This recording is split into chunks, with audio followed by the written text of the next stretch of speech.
Inclusive education resource persons అని, resource టీచర్లు అని వాళ్ళకి సంబంధించిన 1500 ఖాళీ ఉన్నాయి. ఈ గత ప్రభుత్వం కూడా ఈ ప్రకటన చేసింది. కానీ ఆల్రెడీ ఈ ఇంక్లూజివ్ ఎడ్యుకేషన్ రిసోర్స్ టీచర్స్గా మన రాష్ట్రంలో 800 మంది ఉన్నారు. దయచేసి సభలో ఉన్న పెద్దలు మేడం గారు కానీ జీవన కానీ వినాల్సిందిగా ఈ విషయాన్ని తెలియజేస్తూ ఉన్నా.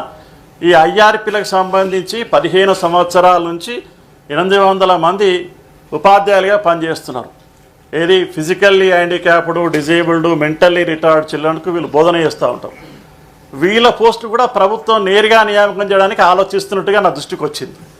కానీ 15 సంవత్సరాల నుంచి పనిచేస్తున్న వాళ్ళను రెగ్యులర్ చేయకుండా కొత్తగా డిఎస్సి నియమించినట్టయితే ఈ 800 మందిని 800 కుటుంబాలను ఇబ్బంది పెట్టిన వాళ్ళం అవుతాం. కాబట్టి మళ్ళీ వాళ్ళకు అనుకూలంగా సుప్రీంకోర్టు ఒక తీర్పు ఇచ్చింది.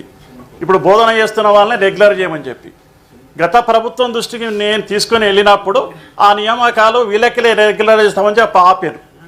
కానీ వాళ్ళ దురదృష్టం ఎలక్షన్ కోడ్ రావడం వలన ఆ ప్రక్రియ ఆగిపోయింది.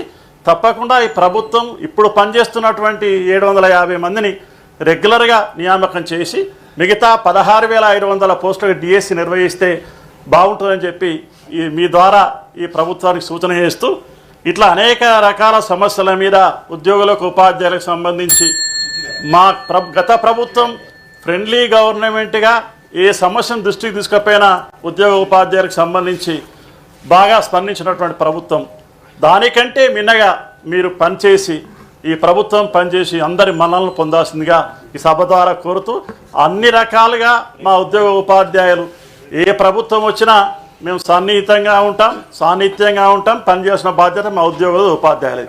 ఆ రకంగా ఈ ప్రభుత్వం ఏ కార్యాచరణ చేపట్టినా తప్పకుండా మా సపోర్ట్ ఉంటుందని చెప్పి ఈ సభ మీ ద్వారా ప్రభుత్వానికి తెలియజేస్తూ మీరు కూడా ఇంకా ఫ్రెండ్లీగా ఉండి మంచిని మా ఉద్యోగ ఉపాధ్యాయులకు చేస్తారని చెప్పి కోరుకుంటూ ముగిస్తున్నా. The House is adjourned for lunch break.